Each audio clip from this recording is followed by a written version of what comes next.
ये वही माफिया है जो अवाम का खून कई दहाइयों से चूस रहा है, लेकिन इनको कोई पूछने वाला नहीं था। बिलावल साहब का जो लॉन्ग मार्च है वो हुकूमत का अपना ही मार्च है, इसलिए पीपल्स पार्टी के मार्च से गवर्नमेंट को कोई खतरा महसूस नहीं हो रहा। कैसे पूरा करेगी हुकूमत पेट्रोल पर आने वाले अखराजात। सब्सक्राइब करें और बेल दबाएं ताकि कोई खबर रह न जाए।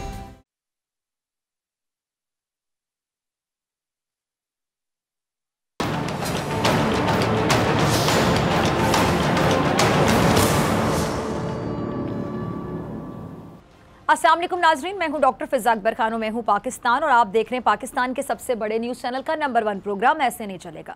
निज़ाम में तब्दीली की ख्वाहिश रखना कोई बुरी बात नहीं है, लेकिन तब्दीली की ख्वाहिश रखना ही काफ़ी नहीं होता, बल्कि बाहैसियत कौम हमें निज़ाम की खराबियों को मिलकर दूर भी करना होता है, फिर कहीं जाकर असल तब्दीली जन्म लेती है। इसको तब्दीली कहा जाता है। लेकिन जहाँ बेहिसी डेरे डाल ले वहाँ पर लाख कोशिशों के बावजूद इसलाह नहीं हो पाती। मिसाल के तौर पर कोई शख्स ट्रैफिक कवानीन की खिलाफ वर्जी करता है तो वो अपनी और दूसरों की ज़िंदगी खतरे में डालता है, जो उसकी बेहिस्सी का मुंह बोलता सबूत होता है। और होना तो ये चाहिए कि जब सिग्नल सुर्ख हो जाए तो वो शख्स भी दूसरों की तरह रुक जाए, सब्ज़ इशारा होने पर चल पड़े कि वक्त और इंसाफ का तकाजा भी यही है। अब यही अपना और दूसरों का ख्याल रखना भी है, इसको पॉजिटिव सोच भी कह लें आप। लेकिन जहाँ सिर्फ अपना मुफाद आपने सामने रखा हो, दूसरों को आप इग्नोर कर दें, सिर्फ और सिर्फ अपना फ़ायदा देखें, तो वहाँ पे क्या होता है, निज़ाम में ख़राबियों को दूर कभी नहीं किया जा सकता। अब ऐसी एक कहानी जिसमें एक मुनसिफ बेहिस और बेज़मीर मुआशरे को जगाने की कोशिश करता है। कहानी कुछ यूँ है कि एक अमरीकी रियासत में एक बूढ़े शख्स को एक रोटी चोरी करने के इल्ज़ाम में गिरफ्तार करने के बाद अदालत में पेश किया गया। उसने अपने जुर्म से इनकार करने के बजाय एतराफ़ कर लिया कि उसने चोरी की और जवाज़ ये दिया कि वो भूखा था, भूख की शिद्दत की वजह से वो मर जाने के करीब था, जिस पर वो रोटी चोरी करने पर मजबूर हो गया। इस पर जज कहने लगा कि तुम एतराफ़ कर रहे हो कि तुम चोर हो, इसलिए मैं तुम्हें $10 जुर्माने की सज़ा सुनाता हूँ और मैं जानता हूँ कि तुम्हारे पास ये रकम नहीं है, इसीलिए तो तुमने रोटी चोरी की है, लिहाजा मैं तुम्हारी तरफ से जुर्माना अपनी जेब से अदा करता हूँ। जज का ये फैसला देना ही था कि वहाँ मौजूद लोगों पर सन्नाटा छा गया। अब लोग देखते हैं कि जी जज अपनी जेब से $10 निकालता है, उस बुरे शख्स की तरफ से वो जो रकम थी $10 वो कौमी ख़जाने में जमा करने का हुक्म देता है। फिर जज खड़ा होता है, हाजिरीन को मुखातिब करता है और कहता है कि मैं तमाम हाजिरीन को $10 जुर्माने की सज़ा सुनाता हूँ, इसलिए कि तुम ऐसे मुल्क में रहते हो जहाँ एक गरीब को पेट भरने के लिए रोटी चोरी करना पड़ती है। अच्छा, जज के वहाँ मौजूद लोगों को जुर्माना करने की वजह से उस मजलिस में $480 इकट्ठे हो जाते हैं और जज इकट्ठी की गई वो रकम बूढ़े शख्स को दे देता है। कहा जाता है कि ये किस्सा हकीकत पर मबनी है, लेकिन अगर ये फ़र्ज़ी भी हो, ज़रा सोचें, फिर भी इसमें बयान की गई जो हकीकत है वो मुर्दा ज़मीरों को झिंझोड़ने के लिए मेरे ख्याल से काफ़ी है। हमें तब्दीली के लिए, मैं अक्सर कहती हूँ, पहले ख़ुद को बदलना होगा, ख़ुद को बदलें फिर आएगी तब्दीली। लेकिन हम खुद को नहीं बदलते, हम सामने वाले को, इर्द गिर्द वालों को, सबको बदलना चाहते हैं। अच्छा, हम सब खुद को बदलें, इंडिविजुअली अपनी अपनी जिम्मेदारी लें, तो क्यों नहीं बदलेगा, निज़ाम भी बदलेगा, सब बदलेगा।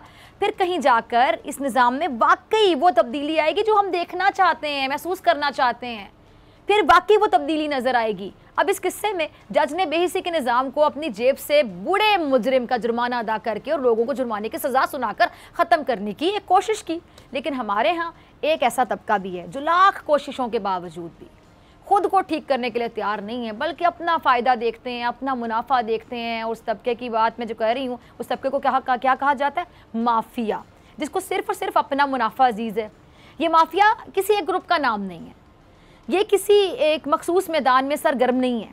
तिजारत हो, सहाफ़त हो, सियासत हो, ये माफिया के जो कारिंदे हैं ये हर जगह मौजूद है, इसलिए इसको मिटाना आसान काम नहीं है। इस माफिया को अब अवाम का खून चूस रहे हैं, इसमें कोई दो राय नहीं कि वज़ीर-ए-आज़म इमरान खान साहब इसी माफिया के ख़िलाफ़ जंग लड़ रहे हैं, सही है ना। और वज़ीर-ए-आज़म की तो हर मुमकिन कोशिश है कि वो किसी तरीके से अवाम की जान इन ज़ख़ीरा अंदोज़ों, मुनाफाखोरों, माफिया ग्रुपों से छुड़वा सके। लेकिन अब ये जो माफिया, ये भी एक दूसरे से बड़े गठजोड़ करके हुकूमत को नाकाम बनाने की कोशिशों में लगा हुआ है। ये माफिया ग्रुप जो है कभी चीनी का बुरहान पैदा करता है, अवाम और हुकूमत को मुश्किल में डाल देता है, कभी गंदम बुरहान पैदा कर देता है, अवाम को दिगनी का अनाज निचवा देता है। और इन माफियाज़ का मसनूई बुरहान पैदा करने का मकसद क्या होता है, सिर्फ इतना सीधी बात है कि वो लूटमार का बाजार गर्म कर सकें। और यही माफिया चीज़ों के असल रेट को कई गुना बढ़ाकर अवाम में तासुर देना चाहता है कि हुकूमत ने महंगाई कर दी, जुल्म कर दिया हुकूमत ने आपके साथ, हुकूमत से तो महंगाई कंट्रोल नहीं हो रही है, हुकूमत निकम्मी है, नाअहल है, और ये हुकूमत जो है ये नालायक है। ये बेसिकली बाकायदा एक साजिश है, अपना भी मुनाफा, हुकूमत को भी बुरा दिखा रहे हैं, एक तीर से दो दो तीन तीन शिकार करने की कोशिश कर रहा है माफिया। और वज़ीर आज़म उन्होंने इन्हीं माफिया से लड़ते लड़ते, वज़ीर-ए-आज़म ने इन्हीं माफिया से लड़ते लड़ते अपने करीबी साथियों से भी अपने ताल्लुक ख़राब कर लिए, जिनमें सबको पता है जहांगीर तरीन साहब जो कि उनके करीब तरीन है वो भी आते हैं, और इमरान खान साहब अब भी बहरानों पर काबू पाने की कोशिश कर रहे हैं। अच्छा, आपको याद होगा एक वक्त था जब हुकूमत ने पेट्रोल की कीमत तकरीबन 72 रुपये कर दी थी, याद है, अवाम को रिलीफ देने की कोशिश की थी, लेकिन वहाँ भी क्या हुआ, माफिया मुतहरक हो गया।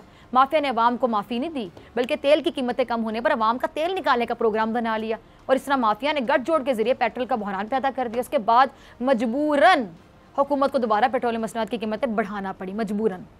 अच्छा, फिर जैसे ही हुकूमत ने पेट्रोल की कीमतें बढ़ाई, उसी वक्त पेट्रोल का बहरान ख़त्म हो गया। अब आप अंदाज़ा करें, इस माफिया को अवाम के लिए रिलीफ कबूल ही नहीं है। यही तो बेहिसी है कि अपना मुनाफा बस कम नहीं होना चाहिए।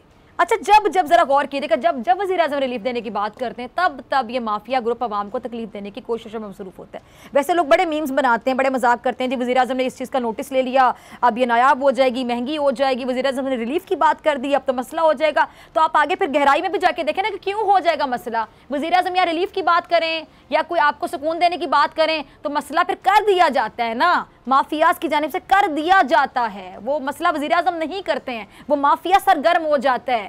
ये बात सुनते ही माफिया मजीद सरगर्म हो जाते हैं, इनके राब्ते तेज हो जाते हैं आपस में।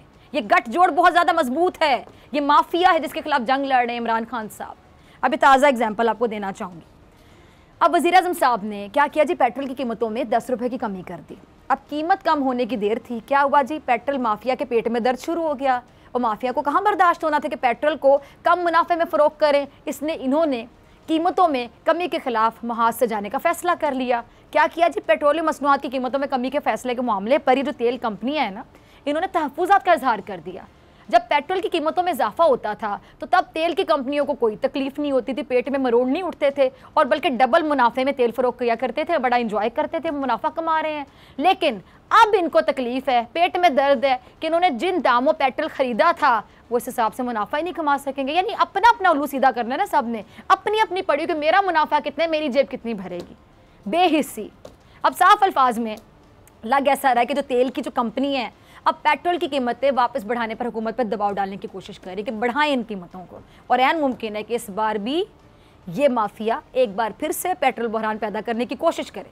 और अगर ऐसा हुआ तो हुकूमत को इनके खिलाफ सख्त से सख्त कार्रवाई करनी चाहिए और उन्हें इनके अंजाम तक पहुँचाना चाहिए। ये वही माफिया है जो अवाम का खून कई दहाइयों से चूस रहा है, लेकिन इनको कोई पूछने वाला नहीं था, लेकिन अब पूछने वाला आ गया तो फिर मसनूई बहरान भी सर उठाने लगे।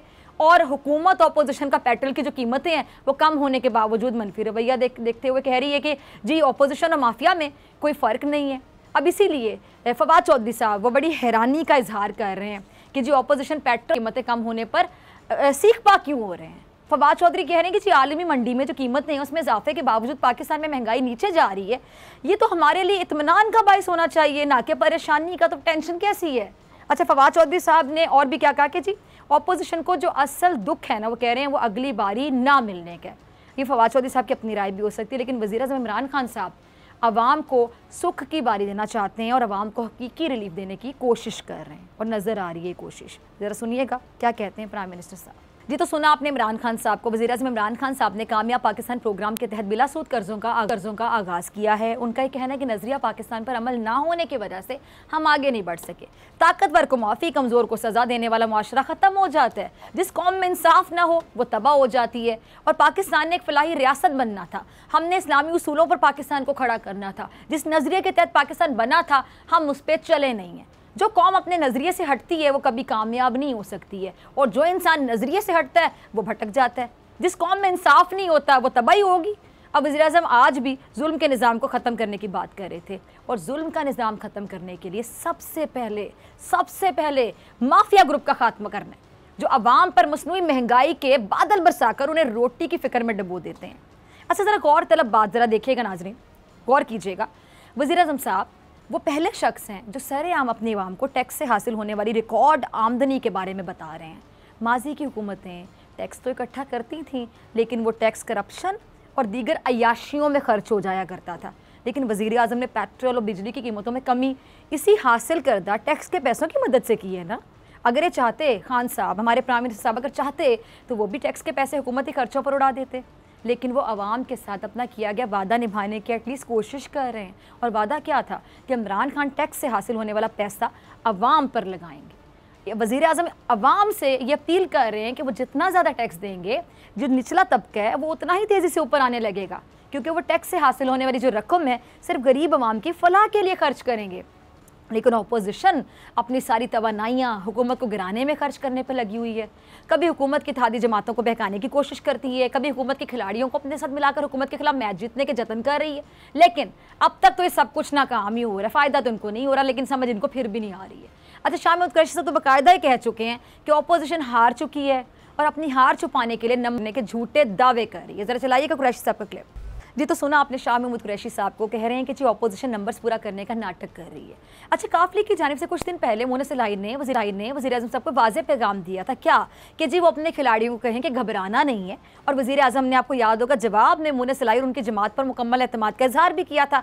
लेकिन उसके कुछ दिनों बाद फिर क्या हुआ कि जी काफ लीग, ये खबर सामने आई कि जी काफ लीग अपना जो वज़ीर आला पंजाब बनाने की शर्त है उस पर अपोजिशन की अदम एतमाद की तहरीक में साथ दे सकती है।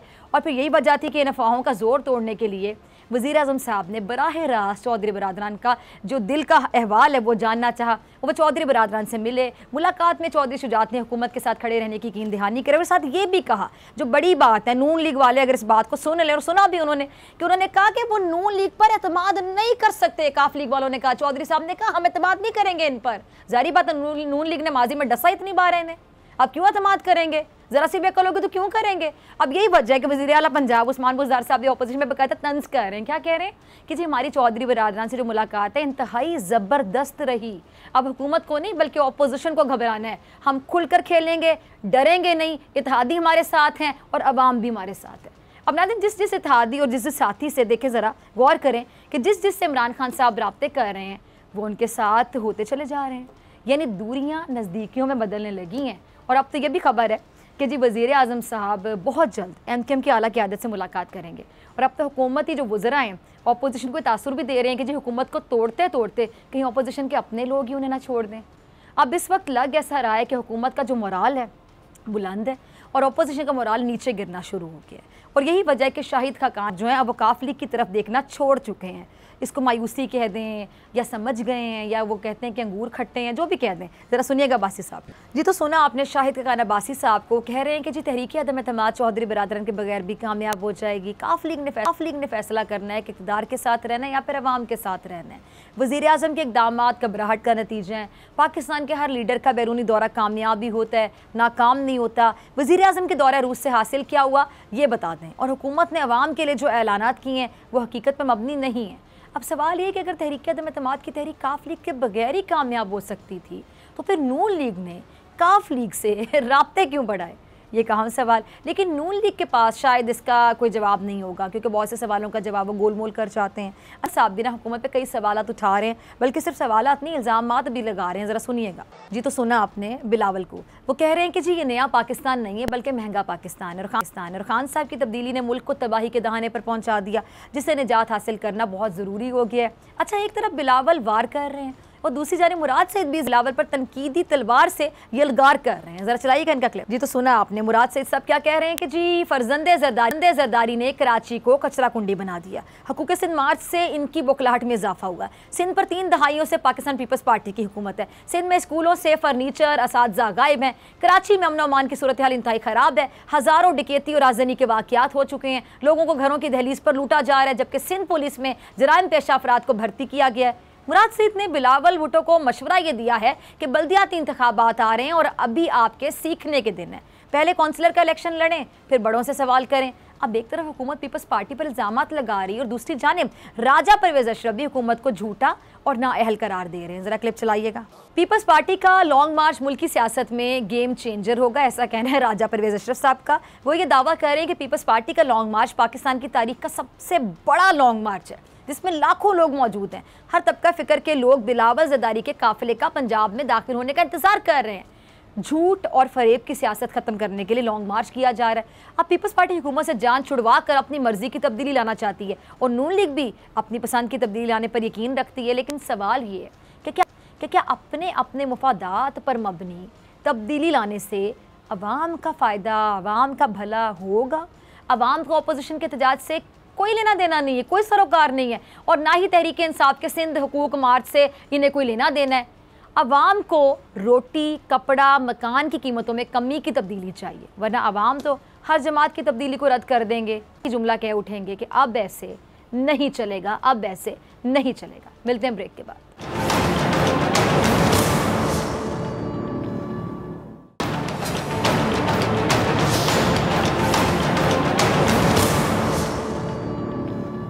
जी वेलकम बैक। कल वज़ीर-ए-आज़म इमरान खान साहब और चौधरी बिरादरान की अहम मुलाकात हुई थी और उसमें चौधरी बिरादरान ने डट कर वज़ीर-ए-आज़म इमरान खान साहब के साथ खड़े रहने का ऐलान किया था। और उसके बाद आज साबिक़ वज़ीर-ए-आज़म और नवाज़ लीग के रहनुमा शाहिद खान अब्बासी साहब ने एक बड़ा दावा ये किया है कि जी तहरीक अदम एतमाद चौधरी बिरादरान के बगैर भी कामयाब होगी। अच्छा, दूसरी जानिब चेयरमैन पीपल्स पार्टी बिलावल ज़रदारी साहब का कहना है कि इमरान खान की उल्टी गिनती शुरू हो गई है, हम पंजाब में दाखिल हो रहे हैं और दमादम मस्त कलंदर होगा। इस पर बात करने के लिए मेरे साथ मौजूद हैं साबिक़ सीनियर रहनुमा पीपल्स पार्टी कमर ज़मान कायरा साहब। कायरा साहब, बहुत शुक्रिया वक्त देने के लिए। कायरा साहब, आपके अवामी लॉन्ग मार्च पर आज वज़ीर दाखिला शेख रशीद साहब तबसरा करते हुए कुछ फरमा रहे थे। वो ये कह रहे थे कि बिलावल साहब का जो लॉन्ग मार्च है वो हुकूमत का अपना ही मार्च है, इसलिए पीपल्स पार्टी के मार्च से गवर्नमेंट को कोई खतरा महसूस नहीं हो रहा। तो क्या हुकूमत बहुत पुरएतमाद है या फिर खुशफहमी का शिकार है? जी, ना पुरएतमाद है, ना खुशफहमी का शिकार है, हुकूमत शदीद परेशानी का शिकार है। आप जरा गौर कीजिए, अदम एतमाद की तहरीक की बातें, मुलाकातें हो रही हैं और लॉन्ग मार्च चलता है कराची से 27 तारीख को। अभी वो हैदराबाद नहीं पहुंचते तो वजीर आजम साहब बड़ी हैसल में, जो 3 दिन पहले कह रहे थे कि हमारे पास तो फिजिकल स्पेस नहीं है, आलमी हालात ऐसे हो गए हैं, महंगाई है, हमें तो रेट बढ़ाने पड़ेंगे। आपकी गवर्नमेंट के जो फाइनेंस मिनिस्टर है वो भी और बाकी वज़रा भी यही कह रहे थे। और ये हमसे सवाल हो रहा था कि अपोजिशन क्यों ये मूव चला रही है, क्यों ये मार्च कर रही है, इससे क्या फायदा होगा। सिर्फ एक दिन के बाद वज़ीर आज़म साहब ने तेल की कीमतें भी कम की, बिजली की कीमतें भी कम की, कर्ज का भी ऐलान किए, बेरोजगार इनकम सपोर्ट प्रोग्राम के पैसे बढ़ाने के ऐलान किए, सारे ऐलानात किए। अपने उन इत्तेहादियों के घर के जाना पड़ा जिनको वो पता नहीं क्या क्या लक़ब दिया करते थे। वो सारी अकड़ निकली। बल्कि इस हद तक चला गया काम कि वज़ीर आज़म साहब पता नहीं किस कैफियत में ये बात कह गए, इतने प्रेशर में थे वो कि 10 रुपए पेट्रोल का रेट कम हुआ है, 10 रुपए डीजल का कम हुआ है, तो 20 रुपए कम हो गया। ऐसा 20 रुपए तो नहीं हुआ, लेकिन वो इतने प्रेशर में थे। सो गवर्नमेंट इतनी कंफर्टेबल हो तो फिर ये काम तो उनको करने की जरूरत नहीं थी। हाँ, ये बात दुरुस्त है कि वो इस तरह पोज जरूर करेंगे। क्या वो ये कहें कि हम घबराए हुए हैं? क्या वो ये कहें कि इस्लाम बाज ने हमारी नींदें उड़ा दी हैं? क्या वो ये कहें कि जी हमारे इत्तेहादी हमारे साथ नहीं रहे? पहली बात तो ये है डॉक्टर साहिबा कि हमारी कामयाबी क्या थी। लॉन्ग मार्च की कामयाबी तो हो गई, पहली पाकिस्तान की कौम को मुबारक हो कि वो वज़ीर आज़म जो कहता था कि मैं कुछ नहीं दे सकता, उसको इस अवामी दबाव के सामने झुकना पड़ा और उसको देना पड़ा, अवाम को रिलीफ देना पड़ा। और दूसरी बात यह है कि हुकूमत के इत्तेहादी क्या कह रहे हैं, एमक्यूएम क्या कह रही है। इनके कानून साजी पे भी मोतरज़ है, इनके तरीक़ाकार पे भी मोतरज़ है, अवाम के साथ होने वाले सुलूक पे भी मोतरज़ है, महंगाई पे भी मोतरज़ है। यही सूरत हाल PMQ की है। तो जो हुकूमत के इत्तेहादी हैं वो क्या कायरा साहब, सॉरी मैं आपकी बात काट रही हूँ, आपने इत्तेहादियों का जिक्र किया कायरा साहब, लेकिन देखिए आप एक सीनियर सियासतदान हैं, सियासतदानों की सोच को भी आप अच्छी तरह से समझते हैं कि अब आप MQM का जिक्र करें, प्राइम मिनिस्टर की उनसे भी मुलाकात मुतवक्की है, और ये जो चौधरी बिरादरान से उनकी मुलाकात हो चुकी है चौधरी शुजात से, उन्होंने कहा जी हम आपके साथ खड़े हुए। इत्तेहादियों का भी तो मसला होता है, जो गिले शिकवे उनके चलते हैं, नाराज़ियाँ चलती हैं, आपको भी पता है कि छोटे मोटे मसाइल होते हैं, अगर प्राइम मिनिस्टर खुद उन मसाइल को हल कर दें तो हर कोई अपने मसाइल हल करवाने बैठा हुआ है। आपको शायद ये बात बुरी लगे, एक आप सीनियर सियासतदान हैं, लेकिन मैंने तो सियासत में जब से होश संभाला यही देखा है, सियासतदानों को देखा है कि जी अपने अपने फायदे सबको अजीज हैं, अगर इत्तेहादियों के मसले हल हो जाएंगे तो इत्तेहादी उनके साथ खड़े हुए हैं। देखिए मसला, मैं आपके जो आर्गुमेंट है इसको टोटल डिनाई भी नहीं करता और टोटल एक्सेप्ट भी नहीं करता। बहुत सारी जमातें हैं जो इस पे नहीं है, बहुत सारे लोग हैं जो इस तरह के नहीं है, बहुत सारे लोग जैसे हैं, मैं उस पे नहीं जाता।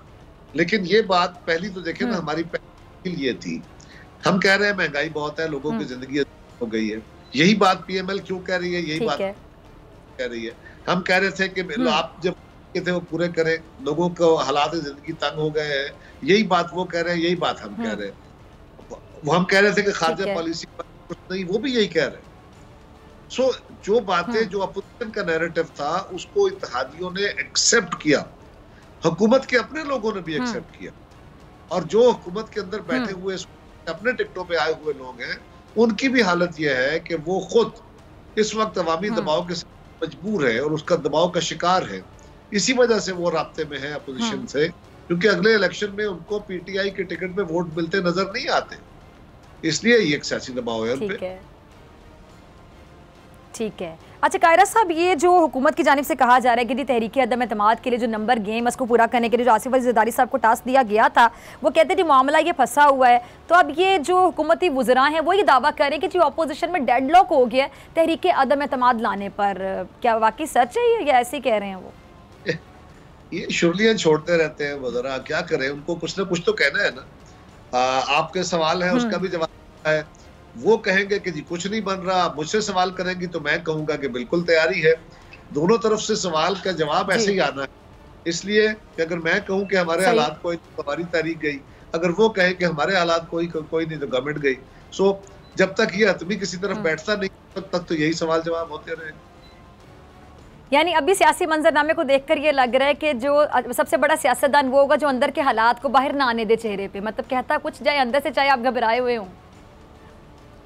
ऐसा ही होता है, सियासत में यही होता है, आप अपनी बॉडी लैंग्वेज घबराहट जाहिर नहीं करते, इसलिए कि अगर आप घबराए हुए हो तो फिर आपके अपने साथी भी घबरा जाते हैं, जमात भी घबरा जाती है, तो आप मसनूई तौर पे सही हुकूमत में बैठे हुए आप अपने आप को बड़ा कॉन्फिडेंट जाहिर करते हैं ताकि सब चीजें मेरे कंट्रोल में है। वैसे भी हुकूमत में बैठे हुए लोगों को वो कहते हैं ना, सावन के अंदों को सब तरफ हरा हरा नजर आ रहा होता है, उनको ऐसे नजर आता है और अचानक लगता है कि नीचे से जमीन निकल गई। अच्छा, शामुल कुरैशी साहब ने कहा है कि आपने भी सुना होगा कायरा साहब, वो कहते हैं कि जी पीपल्स पार्टी अगर 15 साल का हिसाब दे दे तो हम 3.5 साल का हिसाब देने को तैयार हैं, मतलब 15 साल का हिसाब वो मांग रहे हैं।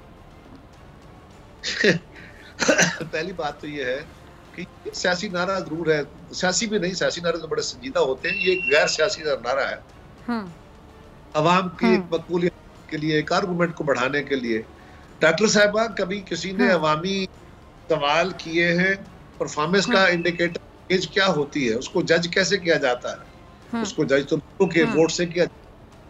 सिंध के अंदर सिंध के लोगों की राय जो है वो फैसला करेगी, शाह महमूद साहब या प्राइम मिनिस्टर या यहाँ फेडरल कैबिनेट जो बैठ के फैसले नहीं करेगी। इस वक्त बिलावल साहब निकले हैं लॉन्ग करने, इनके बकौल के वहां बड़ा खराब है, सिंध में हालात बड़े खराब है, फला फला जो तरक्की नहीं हुई, जो कोई गवर्नमेंट ये कह रही है फेडरल गवर्नमेंट, शाह महमूद साहब भी फरमा रहे हैं, वो भी एक मार्च ही कर रहे हैं आजकल। सवाल ये है कि अगर लोग इतने नाराज हैं, मैं उस जुलूस में शामिल रहा हूँ, जहां जहां तक वो गए हैं इतनी तादाद में लोग निकले हैं और कोई लोग मजबूर नहीं है, बड़े जोशो खरोश, उनके चमकते हुए चेहरे, जोश से नारे लगाते हुए लोग, औरतें, बच्चे, मर्द, सब। मैं आपको ईमानन कह रहा हूं कि बहुत सारे लोगों की राय ये थी कि 2018 के इंतखाब में जब बिलावल साहब निकले थे तो उससे बड़ी तादाद में, दुगनी तादाद में लोग बाहर निकले हैं। अब अगर कोई इलेक्शन आएगा तो उसमें बताएगा कि सिंध के लोग उसके बारे में क्या राय देते हैं। शाह महमूद साहब को हिसाब लेना है, ये कोई सिंध गवर्नमेंट तो उनकी नहीं है, सिंध के वो वोटर नहीं है, फेडरल गवर्नमेंट उनकी बैठी है, वो अपनी गवर्नमेंट का हिसाब दे। हमारा इंशाल्लाह ताला हम सिंध के अवाम को देंगे और बिल्कुल देंगे, और सिंध के अवाम का फैसला हतमी फैसला होगा, बाकी शुगर होता है। अच्छा कह रहे सब ये ऑपोजिशन, जी ठीक है जी, ये जिस तरह पीडीएम बना, पहले इत्तेहाद बना, फिर पीपल्स पार्टी को शोकॉज नोटिस मिले, पीपल्स पार्टी अलग हो गई, पीपल्स पार्टी अपना लॉन्ग मार्च कर रही, पीडीएम ने अपनी जो तारीखें दी हुई हैं, फिर अदम एतमाद की तहरीक के लिए भी मुलाकातें भी हो रही हैं अपोजिशन की आपस में, फिर इत्तेहादियों से भी मुलाकातें हुई, इत्तेहादियों ने कहा जब उनके साथ खड़े हैं, जो भी सारा मामला है आपके सामने है। मुझे तो लगता है पीपल्स पार्टी बड़े नंबर लेगी पूरी अपोजिशन से, क्योंकि एटलीस्ट अभी आवाम को ये सड़कों पर ये जो निकले हुए, ये जरदारी साहब, बिलावल साहब निकले हुए हैं, पीपल्स पार्टी निकली हुई है, और आवाम के लिए आपने कहा कि प्रेशर प्रेशराइज हो गई हुकूमत इस लॉन्ग मार्च का असर ये हो गया कि इमरान खान साहब जो कहते कुछ नहीं दूंगा, उन्होंने रिलीफ दे दिया। ये जो खिताब किया था, ये रिलीफ पैकेज था, ये ऐलान कर दे कि रिलीफ बजट दे दिया खिताब में। तो ये तो नहीं होगा कि जब ये लॉन्ग मार्च जब खत्म होगा, इस्लामाबाद पहुंचेंगे, तो जो मकासद लेकर चले थे वो मकासद हल नहीं होंगे, अदम एतमाद की तहरीक भी नहीं आएगी, और ये कह दिया जाएगा कि जी ये इमरान खान साहब ने जो रिलीफ दे दिया, पेट्रोल सस्ता कर दिया, डीजल सस्ता कर दिया, बिजली सस्ती कर दी, हमने काफी कुछ अचीव कर लिया। जमा खातर रखिए, ऐसा नहीं होगा। हम इस गवर्नमेंट को निकालने निकले हैं, निकालेंगे, दूसरी कोई राय नहीं। लेकिन ये जो मैं कह रहा हूँ, तो ये ना कर रहे थे ना कि हमारे पास स्पेस नहीं है, हालात ऐसे हैं, आलमी मंजरनामा ये है। अब मंजरनामे ठीक हो गए ना, अब IMF की शराइत भी ठीक हो गई, सब ठीक हो गया। सो जो ये कह रहे हैं उसकी सदाकत नहीं है।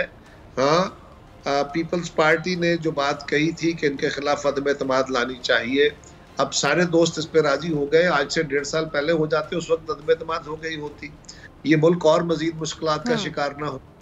और आज भी हम सब, अगर मुझे तो उम्मीद है कि कभी मेरी इत्तला के मुताबिक कभी PMLQ ने वो फाइनल अपनी को राय नहीं दी, उनके सेक्रेटरी जनरल का बयान उससे मुतसादम था। लेकिन अगर फर्ज करें वो अदरवाइज भी बयान देते हैं, तो हमें एक बात बहरहाल याद रखनी चाहिए कि बहुत सारी उनकी इत्तेहादी भी है, और बहुत सारे लोग उनकी गवर्नमेंट के अपने लोग हैं, MNAs हैं, उनके मेंबर हैं, उनके जो अवामी दबाव के ज़ेरे असर। और ये बात हम तो आपको बहुत अरसे से कह रहे हैं, बता रहे हैं आपको। अब वो टेस्ट तो किसी वक्त आएगा ना, कबल अज वक्त तो लोग अपने आप को एक्सपोज नहीं कर देते। तो अगर ये न भी साथ हुए तो इवन देन शायद खान की ये बात दुरुस्त है कि ऐसा मुमकिन है कि इनके बगैर भी अदम एतमाद कामयाब हो। ठीक है कायरा साहब, बहुत शुक्रिया आपके वक्त के लिए। नाज़रीन, आपसे मुलाकात होगी इस ब्रेक के बाद।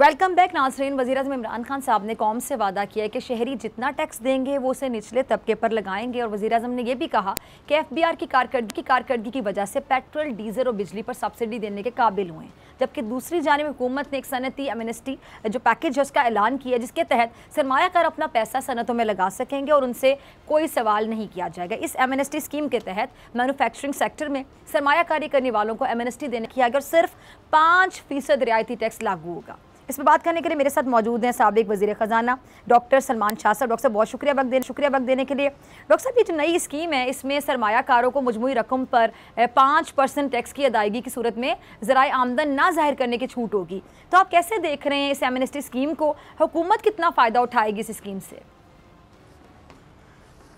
देखिए, इसकी वजह से अगर इन्वेस्टमेंट आ जाती है तो उससे बहुत फ़ायदा होगा क्योंकि इस वक्त अगर आपने किसी चीज़ का तोड़ है, महंगाई का तोड़ है या हमारे कर्ज़ों के मसलों का तोड़ है, तो वो इन्वेस्टमेंट है। और इन्वेस्टमेंट जो है वो मैन्युफैक्चरिंग में, इंडस्ट्री में, IT में, SMEs में, ये तमाम एरियाज़ हैं जहाँ पे मराद दी जा रही हैं कि इन्वेस्टमेंट ज़्यादा से ज़्यादा हो, और इसमें टैक्स की छूट दी जा रही है, एमनेस्टी जैसे आपने कहा दी जा रही है, ताकि एक दफ़ा इन्वेस्टमेंट हो जाए, खास से यहाँ पे बने, उनमें नौकरियाँ निकलें, वेल्थ प्रोडक्शन हो, उसी में से एक्सपोर्ट्स भी होंगे। तो हमारे जो गुनागू मसाइल हैं कर्ज़ों के या एक्सपोर्ट्स के, उनका हल है कि हम इन्वेस्टमेंट को फ़रोग दें और एक्सपोर्ट ओरिएंटेड इन्वेस्टमेंट को तरजीह दें। और इसमें अपने मुल्क से भी इन्वेस्टमेंट हम चाहते हैं और बैरून मुल्क ओवरसीज़ पाकिस्तानी से भी इन्वेस्टमेंट चाहते हैं और फॉरेन इन्वेस्टमेंट भी चाहते हैं। सो पाकिस्तान के लिए अगर अपने मसाइल से निकलना है तो उसके लिए इन्वेस्टमेंट सबसे इम्पोर्टेंट चीज़ है। और आपने देखा कि प्राइम मिनिस्टर ने अपनी तकरीर में कहा कि ये तो हमें बहुत जल्दी कर देना चाहिए था। बहरहाल हमने अभी कर दिया है, तो इसके बड़े पॉजिटिव इम्पैक्ट आएंगे। और आई थिंक कि अगर हमारी इन्वेस्टमेंट का जो है ना बूम आना लॉन्ग ओवरड्यू है। आपको पता है कि 2006 में इन्वेस्टमेंट जो थी वो तकरीबन 22-23% थी GDP की, जो कि पिछले पूरे 10 साल में 12% से 15% के दरमियान रही है। और अगर हम इस इन्वेस्टमेंट रेशियो को इम्प्रूव करके वापस 22-25% पे ले आए तो पाकिस्तान में बेशुमार नौकरियां भी बनेंगी, इकोनॉमिक ग्रोथ भी होगी, एक्सपोर्ट्स बढ़ेंगी और हमारा कर्जों का जो बोझ है वो कम होगा। ठीक है। अच्छा डॉक्टर साहब, आलमी मंडी में जो खाम तेल की कीमत है जी $110 फी बैरल से तजावुज़ कर गई है। अच्छा, गवर्नमेंट ने अब इन हालात में जो पेट्रोल की कीमतें कम की हैं, तो अब तमाम लोगों के ज़हनों में एक सवाल गर्दिश कर रहे हैं कि फिर ये कैसे पूरा करेगी हुकूमत पेट्रोल पर आने वाले अखराजात, और क्या IMF पेट्रोल पर सब्सिडी देने के हुकूमती इक़दाम पर राज़ी भी होगा? देखिए, एक चीज़ तो बड़ी क्लियर है कि हुकूमत की बहुत सी अच्छी पॉलिसीज़ जिन्होंने अच्छे रिजल्ट्स दिए हैं उन पे किसी का फोकस नहीं था। हमारी 5.5% से तजावज़ कर गई इकोनॉमिक ग्रोथ, उस पे कोई हुकूमत की किसी ने क्रेडिट नहीं दिया किसी किस्म का, बट महंगाई के ऊपर फोकस रहा है हमारी ऑपोजिशन का, हमारी मीडिया का, और जाहिर है कि अवाम के ऊपर महंगाई का बोझ बहुत ज़्यादा है। सो इन तमाम चीज़ों को देखते हुए ये फैसला किया गया कि अवाम को रिलीफ दी जाए, इवन दो आपके हालात जो हैं उसमें फिर आपको कहीं से कटौती करके उसको पूरा करना पड़ेगा। सो पहला सवाल तो आपका जो सवाल का जवाब है कि इसमें आपको IMF के प्रोग्राम में रहते हुए ये काम करना पड़ेगा। इसका मतलब है कि अगर रेवेन्यू में कोई शॉर्टफॉल आती है इन रिलीफ की वजह से, उसको ऑफसेट करने के लिए आपके अखराजात जो हैं वो अकॉर्डिंगली कम होंगे। अब जहाँ पे 8,000 अरब के अखराजात होने हैं उसमें 200-300 अरब के अखराजात अगर कम हो भी जाते हैं तो मेरा नहीं ख्याल कि कोई इतना बड़ा डेंट पड़ेगा आपकी स्ट्रेटजी पे, तो आप इसको आराम से बर्दाश्त कर सकते हैं। नंबर 2, आपकी पॉलिटिकल जो एक किस्म की स्टैंडिंग है वो बहुत इम्प्रूव करेगी। मैसेज अवाम को जाएगा कि ये हुकूमत उनका ख्याल करती है और उनके लिए इकदाम उठाने के लिए तैयार है और मुश्किल से मुश्किल वक्त में भी वो काम कर सकती है। ऑपोजिशन थोड़ी सी एक्सपोज हुई है इस मामले में कि क्योंकि पिछले हफ्ते तो वो कह रहे थे कि ये रिलीफ क्यों नहीं दी जा रही, और इस हफ्ते ये कह रहे हैं कि ये रिलीफ कैसे दे दी आपने, तो उससे फिर बिल्कुल जी उससे फिर ये एक्सपोज सॉरी मैं आपकी बात काट रही हूँ, इसमें मैं भी जरा ऐड करना चाहूंगी कि जब IMF की सख्त शराइत मानी गई तो कह देते कि IMF के आगे बिछ गए हैं, आपने अपना उपदेश दिए IMF के आगे। जब IMF अब कह रहे IMF को अपने नाराज कर दिया कीमतें कम करके, मतलब ना इधर जीने दे रहे हैं ना उधर जीने दे रहे हैं, चाह क्या रहे वाकई समझ नहीं आ रही। जी ये वैसे हमारी पॉलिटिक्स का यही है, ऑपोजिशन ने अपोज करना होता है तो इसी स्पिरिट में हमको लेना भी चाहिए। तनकीद बराए तनकीद है, यानी इस्लाह नहीं है। जी, तनकीद बराए तनकीद ज्यादा है, इस्लाह बहुत कम है। ठीक है। अच्छा डॉक्टर साहब आगे चलते हैं। अच्छा, फेडरल बोर्ड ऑफ रेवेन्यू ने जो हदफ है उससे 268 अरब रुपए जायद जो टैक्स इकट्ठा की है, अब इसका मतलब है कि गवर्नमेंट की जो टैक्स कलेक्शन की पॉलिसी है और जो कानून साजी है वो बड़ी आइडियल जा रही है, दुरुस्त समत में जा रही है, डायरेक्शन में जा रही है। आई थिंक आज जो कल प्राइम मिनिस्टर ने इन्वेस्टमेंट के तौर पे जो इंसेंटिव्स दिए हैं ये बड़े दूर रस साबित होंगे और इंशाल्लाह इसकी वजह से पाकिस्तान में एक इन्वेस्टमेंट बूम आएगा। अगर इसकी वजह से बैरून मुल्क पाकिस्तानी ज़्यादा से ज़्यादा यहाँ इन्वेस्ट करने लग पड़े और हमारी स्टॉक मार्केट में भी इन्वेस्ट करें और FDI में भी इन्वेस्ट करें और उसके साथ फिर CPEC की भी इन्वेस्टमेंट आ सकती है और बाकी दूसरे ममालिक से भी आ सकती है। तो अब इन्वेस्टमेंट बूम की टर्न है पाकिस्तान में आने की। अगर वो मटीरियलाइज हो जाता है अगले 2-3 माह में तो हालात बिल्कुल बदल जाएंगे। ये बिल्कुल जो इस वक्त फील गुड फैक्टर नज़र नहीं आता और जो प्राइम मिनिस्टर की कल की अनाउंसमेंट है उसके साथ फील गुड फैक्टर बेहतर हुआ है, तो ये आगे इन्वेस्टमेंट भी अगर उठ पड़ेगी तो पाकिस्तान में फील गुड फैक्टर और बेहतर होगा और फिर पाकिस्तान की इकॉनमी जो है ये कंटिन्यूसली ग्रो करेगी और हम अपने कर्ज़ों के बोझ से आहिस्ता आहिस्ता निकल आएंगे। देखें बात ये है कि कर्जे जो हैं उनको आप स्लो डाउन कर रहे हैं, इकोनॉमी को तेज कर रहे हैं, और इसकी वजह से बर्डन जो है कर्जों का वो कम हो रहा है। ठीक है जी डॉक्टर साहब, बहुत शुक्रिया आपके वक्त के लिए। इसी के साथ डॉक्टर को दीजिए इजाजत, आपसे मुलाकात होगी इंशाल्लाह कल सेम टाइम सेम चैनल। अगर जिंदगी ने वफा की दुआओं में याद रखिएगा, अपना बहुत ख्याल रखिएगा। अल्लाह निगहबान।